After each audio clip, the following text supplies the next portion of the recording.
So welcome everybody to our interview with Lisa Jenner regarding her book, The Wrong Story, which is this one. Lisa and I have met a few times, so there we go.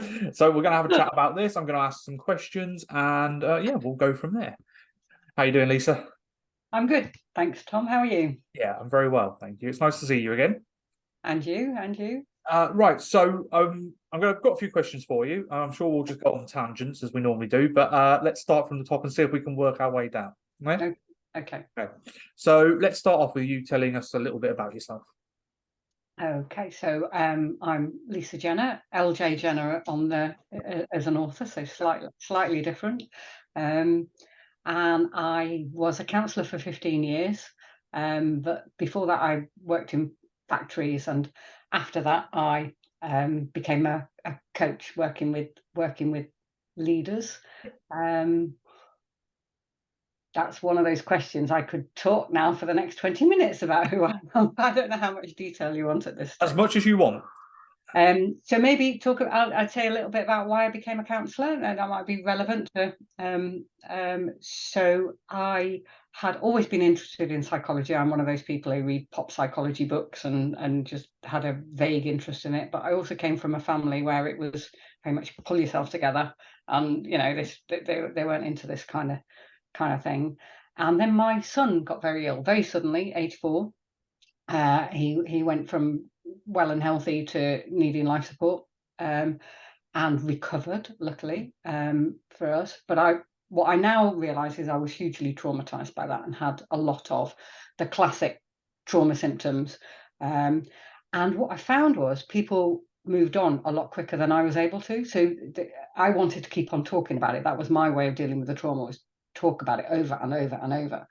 And it felt like people weren't willing to listen anymore. They were back to talking about kitchens and EastEnders and stuff that I just couldn't get my head around. And so that was the start of it for me. Was I wanted to be somebody that would listen to people who'd been through something like that. And I'd done a 10-week introduction course already. And that was at that point where I decided, no, I do actually want to do this kind of as a career. So it's like many of us, I think. It is like many of us, yeah. And then you realise the benent of it. So that's my why I'm a counsellor story. Excellent. Okay, thank you.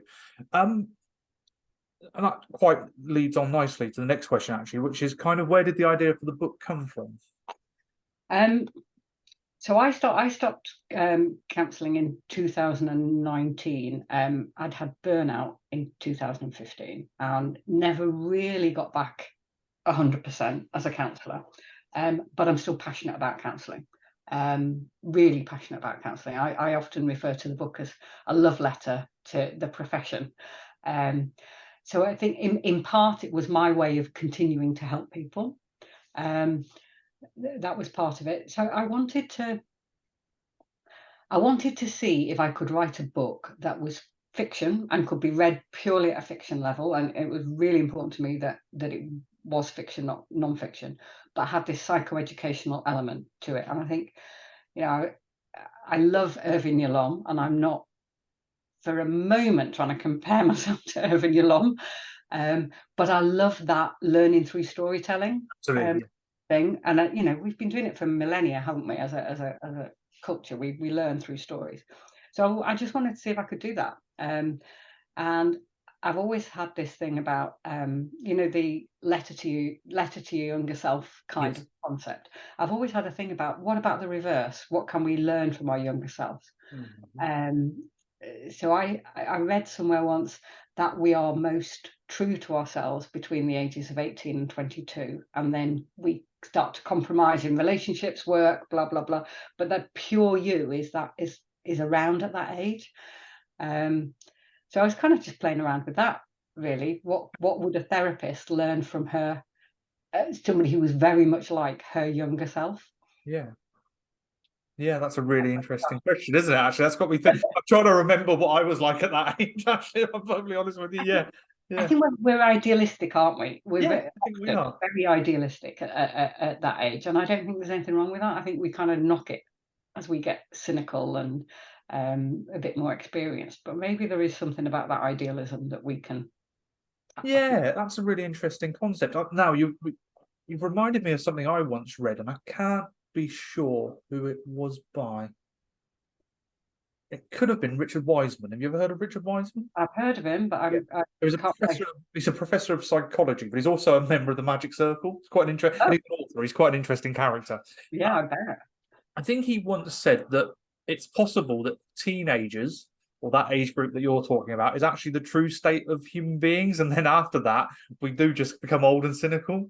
And Yeah, yeah, that's a and really interesting concept. compromise. There's Yeah. something about socialization and trying to belong in a workplace and trying to belong with a new partner. All kinds of stuff. So that David Schnarch wrote about it in Passionate Marriage, about how as you get closer and closer to your life partner, they become too important, and then you start to compromise a lot more, and you start to lose a bit of yourself within that relationship. So Well, it you was all do, very don't you? Yeah, it's true. I mean, the couples work I do is often about untangling that, and it's yeah, as much as you are an individual, you are now one of a couple, and how do you balance the two? It's an exactly. interesting How do you concept. hold on to your Yeah, individuality within that couple? yeah. Um, And there was somebody who wrote about midlife transitions who said it was important to get back to that individual bit in order to be closer as a Yeah. couple. Well, and Um, that's often what happens. I think that yeah, when you work with people when going through that what they call the stereotypical midlife crisis, it's actually not. Sometimes it's a realization of how much of themselves has maybe disappeared over the years. exactly, Yeah. exactly. So yeah, so that was a big part of it. And then I needed a few more characters, and it evolved from that, and other things came in. Like I talk about memory and the link between memory and identity a lot in the book. Yeah. Um, that came out of just trying to bluntly to try and find some more clients, and what can that be about. And I was inspired by the story of Marcus and Alex Lewis. Alex Lewis had total amnesia, and so this character with total amnesia was born, and I started digging around there, and really got to understand this link between who we think we are is based on memories, and what if our memories are twisted, distorted, whatever. Well, I So think that to me, and I don't know if this is intentional on your part, it might be, but that very much links to the title of your book, The Wrong Story, because I often do a lot of work with people, and myself, it is a concept that I believe in, is that we are those stories we tell ourselves. And actually, sometimes they're the problem in the therapy room. Yeah. yes, it Yeah. is. It is exactly, and that is why it was called The Wrong Story. And it was all about not just the clients realizing that they've been telling themselves the wrong story, or in Stephen's case, he's got no story because he's got amnesia, but also the therapist, Maggie. So one of the kind of myths I wanted to explode was this idea that as counsellors we're all wise and sorted, and we have no issues, and we're quite perfect. And I wanted to show the therapist learning as well, and so she unpicks one of her stories, which is that she's a people pleaser. Yeah, absolutely. Yeah, and I think that's that thing, isn't it, which is in our profession more than it is maybe in the public domain, if you like, is that we are human beings first. And that Yes, we all carry that weight of humanity with us in some ways. We all go into the room with something. The difference is we have to shelve ours for our professional careers. absolutely. It's the book wasn't aimed at counselling students, but it's been quite a hit Yeah. among counselling students.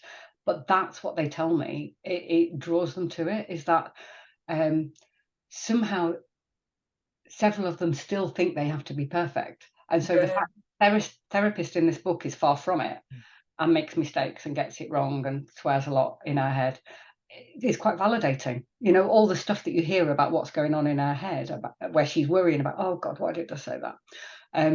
They're really relating to it. So that's great. If I can help new counsellors feel better about those kind of self-doubt moments, brilliant. That's a big tick for me.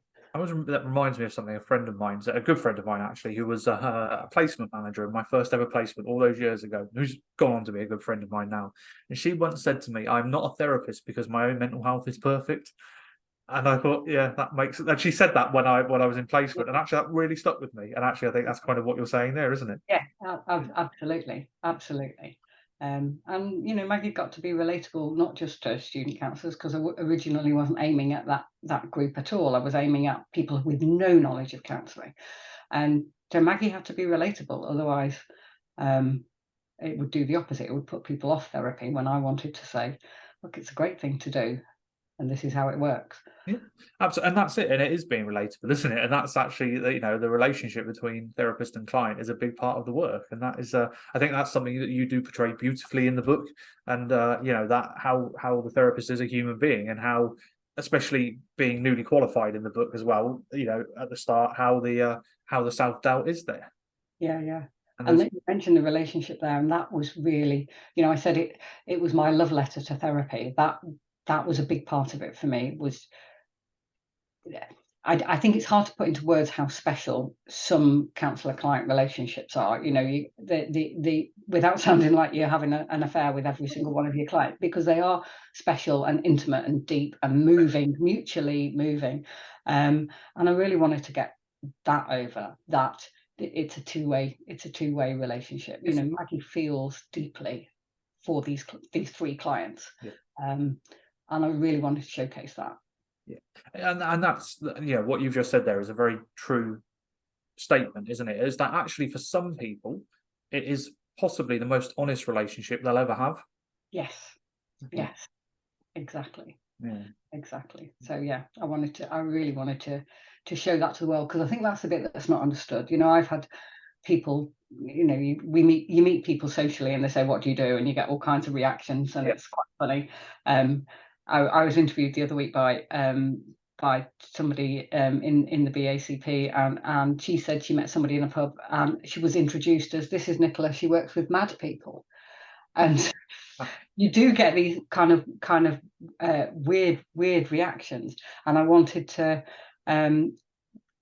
get over some of those myths. So one of the ones that I've had is, a counsellor will tell you how to think, or what to do, or how to live your life, and people don't want that. People are scared of that, of course. So I wanted to get over that as well. So and actually, it's almost the opposite, isn't it? We don't tell people how to live their lives. We simply help them to live their lives. Yeah. And my struggle as a therapist was the same as Maggie's struggle as a therapist, which is letting go of that desire to fix everybody and sort it out for them. And she really struggles with this fixing rescuer tendency, because I think that is quite a common struggle. You get to care about somebody and you want to make it all better. Well, it's a caring profession, isn't it? And a lot of us go into it because we have maybe that natural instinct that we have to curb sometimes. Yes. Just a very quick story about the funny ways people have introduced you. So in my office block where my therapy room is, there's all therapists here now, but there were several other businesses here many years ago. And I was once making a cup of coffee in the communal kitchen. And somebody else who had a business next door here introduced me to their friend as the psycho next door. And I was like, the what next door? She went, oh, sorry, psychotherapist. And I was like, that's better than the psycho next door. Psycho next door. But there we go. Yes, that was one of the funniest ways I've ever been introduced. Yeah, I bet. But there we go. So what was the writing process like for you? Long. So everybody's got a different way of doing it, haven't they? And I'd love to be one of these writers who just invent a few characters and put them in a situation and see what happens, but I'm not that kind of writer, it turns out. So I did try that I'm writing a second book, and I did try that, and it just doesn't work for me. So I had to have a structure first. So it felt a little bit like starting with a skeleton. So I literally had, I'm doing this because I had a roll of wallpaper. Oh, okay. And I spread it all out, and I had this kind of diagram, like a Venn, not a Venn diagram, a tree diagram of what was happening when. There's quite a lot of it's important to get dates right the way the book works, because it moves through 25 years. So trying to get those dates right. So I had this structure, an outline, and then just filled it in. So chapter by chapter, I knew what each chapter was going to cover, and then I knew each chapter was going to be about 3,000 or 4,000 words, but I had to have that before I could write the chapter. Otherwise I just went off at some kind of random tangent and bored myself, so I had to have a structure that I was following, and that's the same Yeah, Turned that's out to go to the you're second. the first person I've ever heard they've said they've done it like that with wallpaper. I know people that stick it around their room on the wall, kind of like things like that, and build timelines like that. But the Yeah. wallpaper's a really good idea. I like Well, that. the wallpaper did end up with post-it notes on it, as I thought of it, because once you've got that outline, then you start thinking, oh, what I need to, because that's happening in, 3/4 of the book's time, I need to just put a little note in this bit that links forward.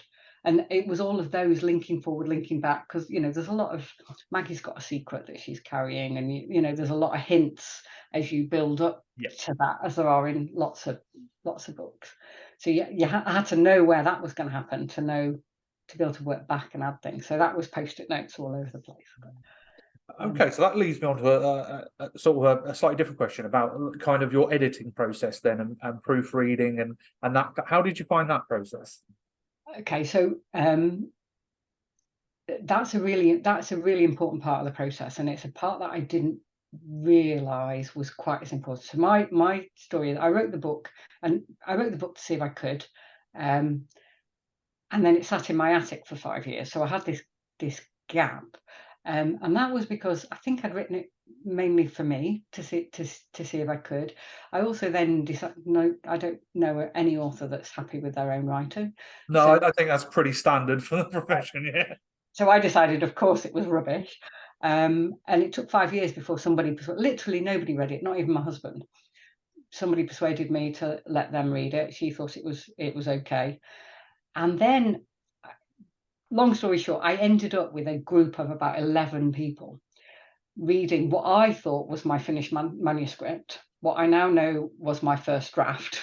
And I think that's a really important part of the process, and it was a part I kind of stumbled across by accident, and it evolved to that. It was in lockdown, and we had a book club style meeting with everybody feeding back, and my group. So to be in the group, they had to be prepared to tell me it was rubbish, because I knew there'd be a lot of work involved in getting a publisher. So I wanted them to really be honest about that, and I got amazing feedback from this group. I think there were 11 people in the end. All really, really positive, and really encouraging, and really, from that moment on, really behind me, pushing me through every rejection I got, and there were a lot from publishers.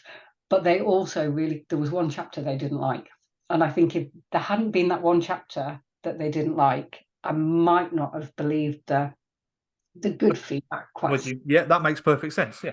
So one of them had a great idea for how to restructure that chapter. I think because it's a blend of fiction, I'd wanted fact and fiction. I'd wandered too far into non-fiction in that particular chapter and lost the story.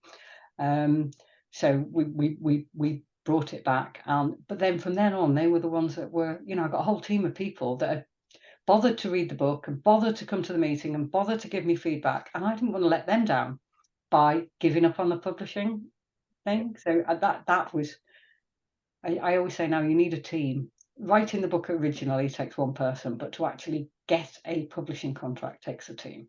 Yeah, it's interesting that, because I've got a couple of friends who are published authors, and I've been through that process with them actually recently for the first time myself, having seen it, and I never realised how much work was involved. I have to be honest. Tons of work. Sorry, I'm going to put this phone in the drawer and see if it will shut up a bit. So and I think so. There was the beta reading. I now know they're called beta readers. That's right. Yeah, I've learned this recently as well. Yeah. This group of people, but also people helping me with submission packs. So I got loads and loads and loads of rejections. I think I got up to 26, which is actually not a huge number compared to many authors. And then I spoke to an author who had got a publishing contract. So what am I doing wrong? And I followed. You can Google how to submit. How to produce a great submission pack. Blah blah blah. And they all said, tell them which book your book is like, so they know where it fits on the shelf. And he said, don't do that. Tell them why it's unique. Tell them why there's no other book ever written that's like this. And so I thought it's worth an experiment. Changed my cover letter and got 5 offers. But you need people who are willing to help you like that. Yes. Yeah. And did you ever consider going down the self-publishing route? That was on my list. I'm not kind of precious about publishing or self-publishing. I just knew for self-publishing, I thought there'd be a lot of learning in terms of what I would need to do myself. So I had a period of time I was going to give it to try and get a publisher, and then if I didn't, I would go down self-publishing route, because I wanted to be able to do this. Yes. I wanted to be able to hold it. You Yeah, know, that became the thing. So yeah, I would quite happily have done that. But publishers been great, and you know, you get a lot of advice and expertise, and you know, the cover was 100% them. I gave them the idea, Yep. got the scene in the book. And I love it. I loved it as soon as I saw it. So it meant I didn't have to do those kind of things that are not my skill set.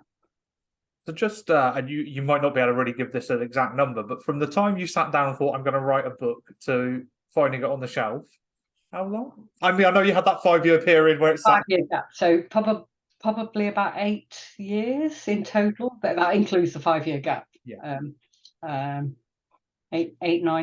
years. The second one will be quicker. Good. I think there's a lot of people waiting for the second one.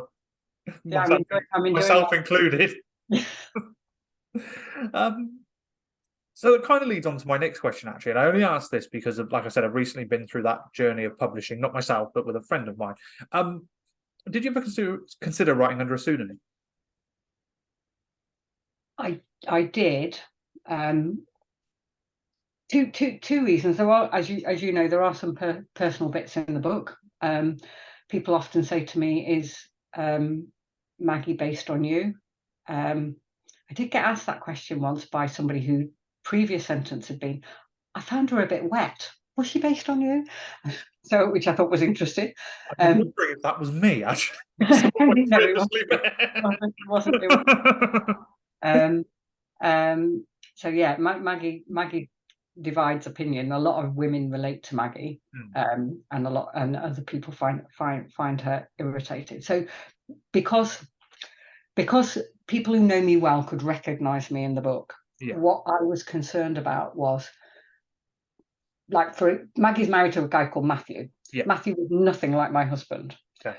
But I didn't want people thinking, "Oh, that must be what Richard's like," because he's so there was that reason for writing under a pseudonym. There was also, you know, the clients are genuinely fictional, but you know, we all bring our own experience, and of course they're an amalgamation of experiences in the therapy room, and I didn't want anybody to recognize my name, know that I was a therapist, and go, "That bit sounds like me." Just make that connection. I was really worried about that. And in the end, I decided, you know, I genuinely kept it as far away from clients as I could. That's actually quite hard to do, to keep it as far away from genuine experiences. I mean, I would never take anybody's whole story, but it was whether I'd accidentally taken a bit of somebody's story. But I'd been so careful about it, I decided it was okay to do it under my name. And LJ rather than Lisa was just about, LJ was my nickname for a long time. So my name's Jane, so LJ, I was always LJ. And I quite liked it, so I thought I'd bring it back into my life, and it's really interesting. A lot of my friends now call me LJ again. There we go. That's quite interesting. And what part of your life was that nickname used in? That was university time. That's interesting, isn't it? Yeah, exactly. The 1822. Exactly that. Yeah. Did you? I mean, you kind of answered this already, but I'm going to ask you: did you write? You obviously started writing just for yourself to see that you could do it, but by the end, was it with the audience in mind? Because actually, you've said it was aimed more at the general public, but it's actually become a bit of a textbook for students in some ways. Yeah.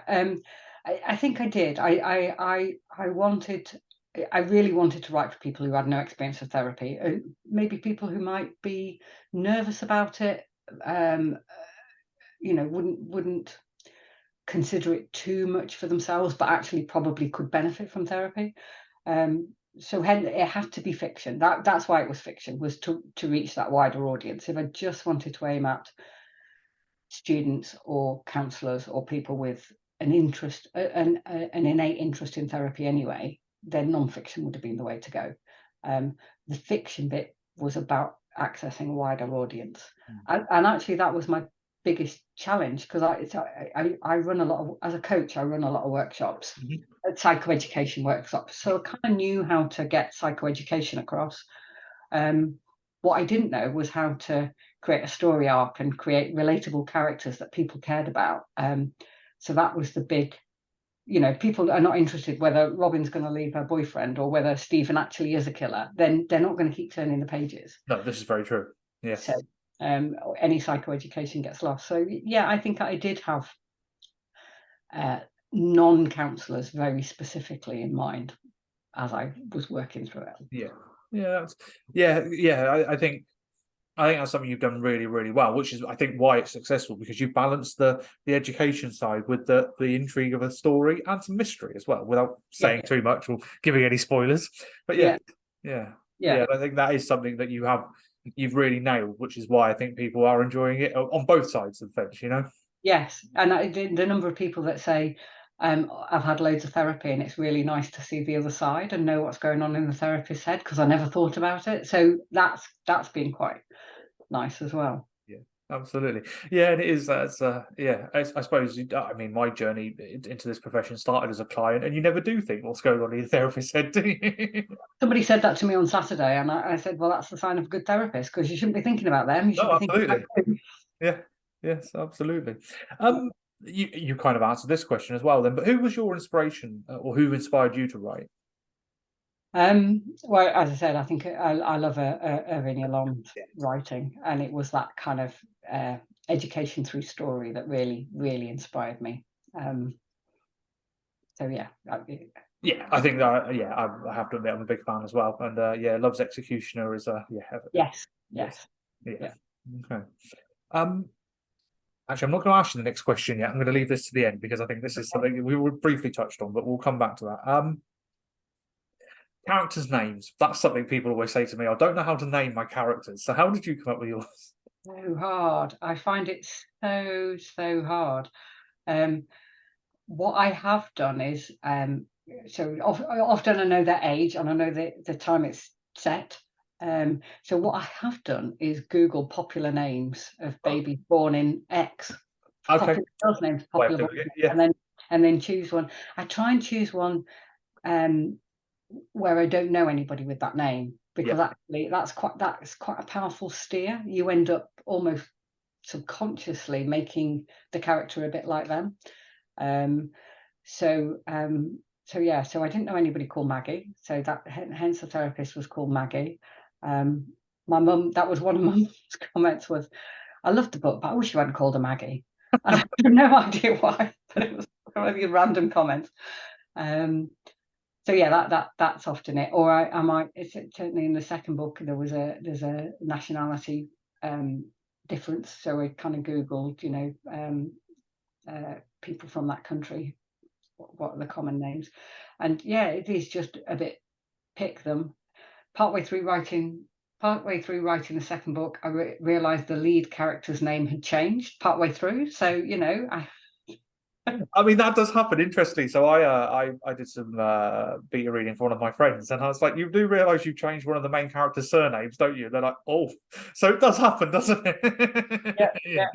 I think one of my proofreaders, one of my editors from the publisher, spotted two surnames that were almost identical but not quite, to the characters. I mean, well done for spotting it, because they were only each mentioned once and they were quite a few chapters apart, so I was quite impressed with that. So with the wrong story, how much research did you have to do? Because obviously it's really about your career. You've already had that. So was there a huge amount of research, or was it more around the memory stuff, around how memory works? So I stumbled across the work of Elizabeth Loftus, and I know she's a controversial figure, but I find that whole controversy interesting.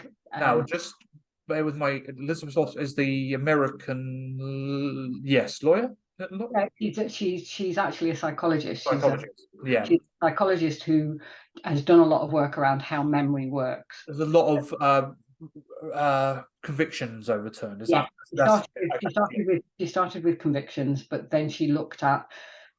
She did this famous experiment about how easy it is to plant a completely false memory in somebody. And that work's been replicated several times all over the world. And I think the stats came out something like 31% of people will believe a false memory. And things like she did being lost in a shopping mall, but in Canada they did being attacked by a wild animal, and somebody did drowning and being rescued by a lifeguard. Quite big memories that didn't actually happen, that were planted as false. And of course the controversy is, if you're a victim and the science is saying your memory might be false, that's really undermining. If you're somebody falsely accused and somebody says the science says that somebody's memory might be skewy, then you're going to like that. So I think the challenge for us as a profession is, how do we find out more about memory and how it works, and how do we support both of those groups? Absolutely. And falsely accused, but obviously it gets very heated depending on, even among counsellors. I've had lots of debates among counsellors where they've had clients going through, victims of abuse or sexual harassment or whatever, sexual assault, whose memory has been challenged. And if you're a client supporting somebody going through that, it's really hard to embrace the science. I just think we need to know. It's really difficult, because I think you know this, but I'll just say it for the people watching. I'm also a clinical hypnotherapist, so memory retrieval is something people request. It's actually something I won't do for that particular reason, because it's actually so easy to implant a false memory. In fact, it's easier to do that than it is retrieve a genuine memory. In fact, I'm not sure the science of late is actually that you can't really retrieve a genuine memory. So yeah, it's a really, really difficult field. We need to know so much more about it, don't we? And I think that what I say to people when they kind of reject Elizabeth Loftus's work is, we don't do anybody any favors by rejecting the science. We need to do more science. We need to do more. We need to understand it more. And people who are falsely accused are also victims, and we need to be aware of them too. But and it's interesting, like you said, actually they're supporting clients. If you're supporting clients on either side of that, it's so difficult, isn't it? Absolutely. But it was interesting for me to think, my supervisor always used to say, when people came with relationship issues, but came as an individual with a relationship issue, there was always something about holding the other person in mind. And so I had this kind of mental exercise that I used to do. I wonder what they would say. I wonder how they would report that event and that story. And he used to talk about the past as it's currently construed, rather than the past as it happened. So I think I've always had this, it doesn't really matter what happened. That's the client's memory, interpretation, feeling. It doesn't actually matter.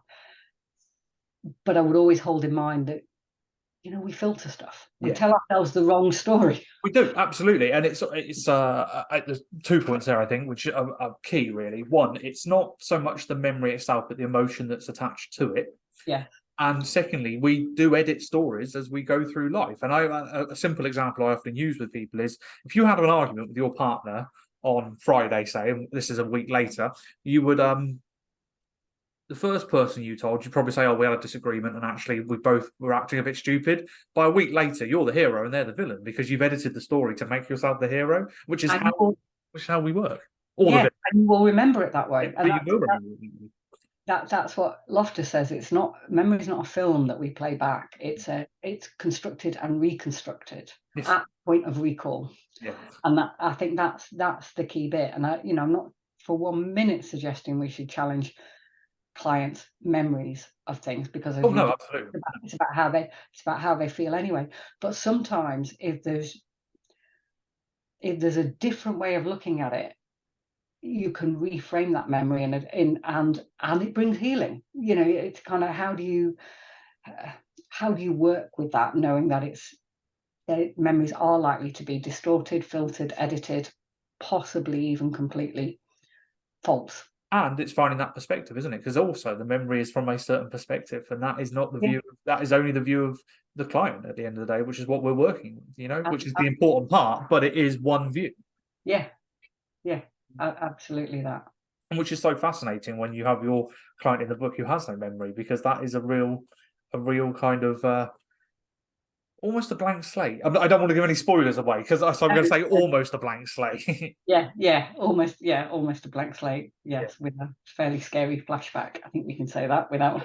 But actually, the story that is then created around that is quite interesting, because that one piece of evidence actually almost sums up what you and I are talking about right now in some ways. Yeah, how he confabulates around that one picture in his head, and makes a whole story up about it that he will never know whether it's. Well, he does. But that would be a spoiler. Let's not say that, because that really would be a spoiler. But yes, there is an answer. We're just not going to tell you what it is. Yeah.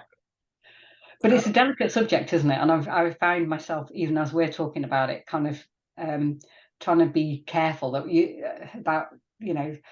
I wouldn't want to suggest, that a client who came with childhood abuse, that was completely false. And it was absolutely. Memory. And that's not what I'm saying at all. I'm just saying that there's often a slight reframing, not of something as big as that, but of other things that are in our stories. Yeah. Well, we reframe all sorts, don't we? Let's take it to the other end, where say a near miss in a car, or or maybe you might say that person pulled out in front of me, but actually is the truth they might have done. But were you paying attention to the road? How are you framing that? Because you may not have been. That's the other side of it, isn't it? And how we frame stuff from our own perspective, kind of thing. Absolutely. But it is, and I'm talking to you about it right now, being very aware that it's just you and I at the moment. But obviously, this recording is going to be available for others. It is a subject that sometimes it's hard to talk about, isn't it? Because you don't want to make anybody feel, as if they're kind of wrong in their because they're not. That's not what we're saying. What we're saying is all of us have fallible memories in many ways, because that's how human memory works. Yeah, absolutely. And it was kind of.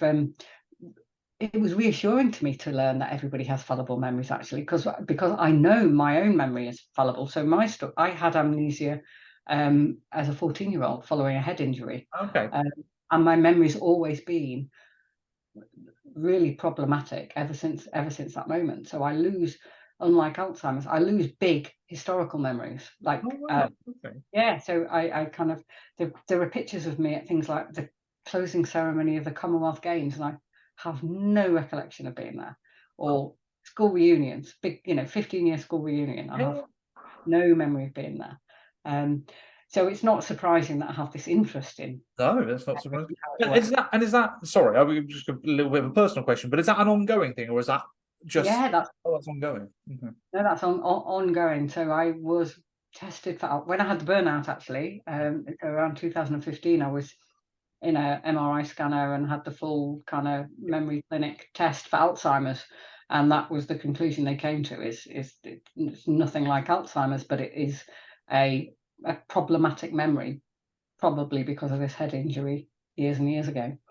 So there's loads of stuff that I lose. Interestingly, never client conversations. Oh, there we go. Today I can bump into a client and I might not remember their name and I might not remember their kids' names, but I can remember what we talked about. Do you know what? That's really fascinating, because I'm almost the same. I'm not great with names. I'm really not.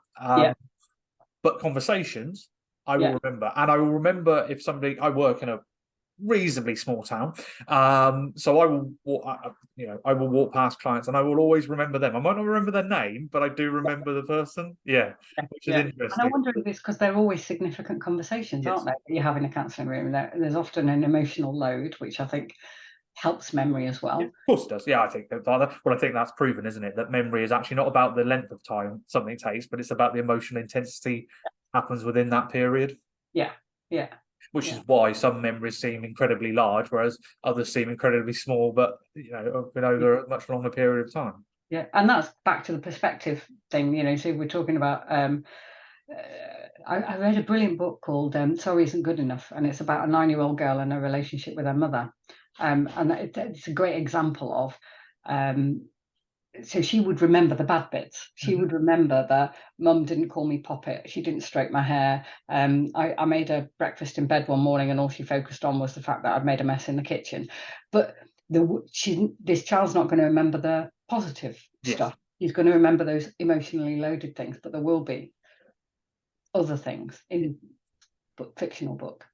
And that's the story. Again, it's the story, isn't it? Because that is actually, I think it's something you and I have spoken about in a coaching kind of light, which is we, to some point, have control of those stories that we tell ourselves and how we choose to use them. Exactly. Yeah. To some point. Yeah.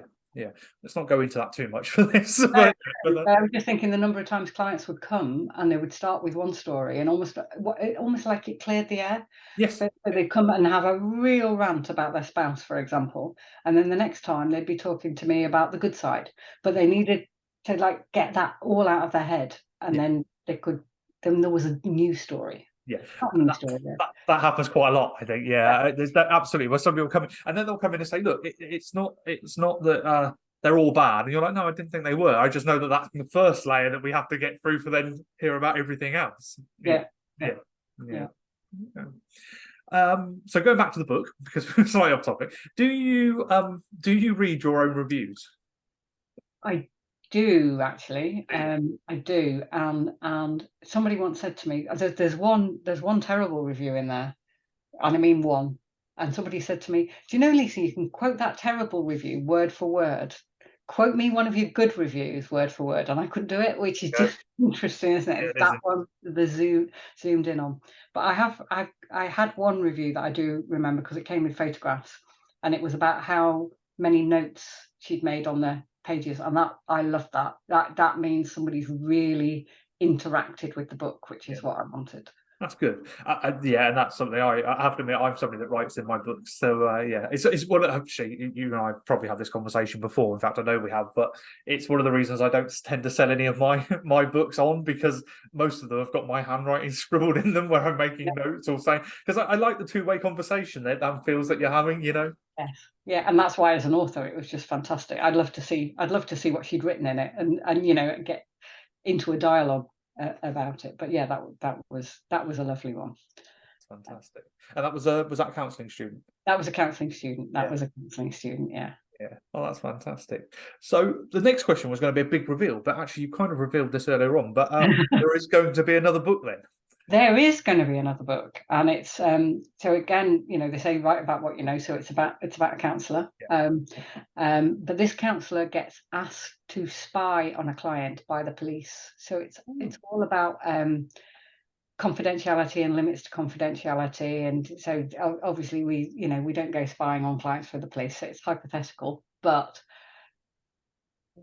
the way this counsellor deals with having been asked that. And everything that she researches about confidentiality and rules and guidelines and stuff, Wow. I asked an audience group what they thought, an audience group of non-counsellors. Did they imagine that counselling would be 100% confidential? And most people nodded. And then we explored, so if a client told me this morning that they were going to kill themselves this afternoon, would I break confidentiality?